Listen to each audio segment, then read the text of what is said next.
Hello friends, मेरा नाम है उत्कर्ष और आप देख रहे हैं हमारा यूट्यूब चैनल उत्कर्ष उपाध्याय। तो फ्रेंड्स, आज इस वीडियो में मैं आपको बताने जा रहा हूं कि क्या आप लोगों को अखिलेश यादव जी के लैपटॉप में विंडोज 11 डालना चाहिए कि नहीं डालना चाहिए। तो फ्रेंड्स, चलिए वीडियो को स्टार्ट करते हैं। और उससे पहले मैं बता दूं कि अगर अभी तक आप लोगों ने हमारे यूट्यूब चैनल को सब्सक्राइब नहीं किया तो प्लीज़ से सब्सक्राइब कर दें और उस पर बेल आइकन का बटन जरूर दबाएं ताकि आने वाली वीडियो का नोटिफिकेशन आपको सबसे पहले मिलता है। तो फिर चलिए वीडियो को स्टार्ट करते हैं।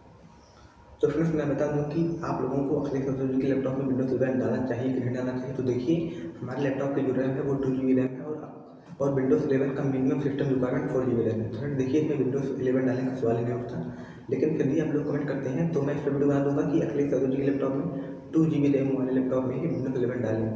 और फ्रेंड्स, एक बात और कि ये लैपटॉप हमारा विंडोज 10 ही नहीं सपोर्ट कर पाता सही से, तो हम इसमें विंडोज 11 कैसे डाल सकते हैं। तो फ्रेंड्स, मेरी यही सलाह है कि आप लोग इसमें विंडोज 11 पर डालें।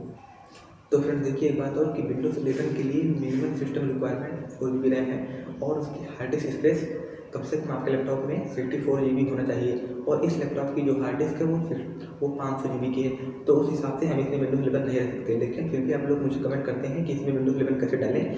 तो मैं उस पर वीडियो बना दूंगा कि आप लोग इस लैपटॉप में बिना अपग्रेड किए ही विंडोज 11 कैसे डाल सकते हैं। अगर आपको हमारी वीडियो अच्छी लगी हो तो प्लीज़ हमारे चैनल को लाइक करें, सब्सक्राइब करें।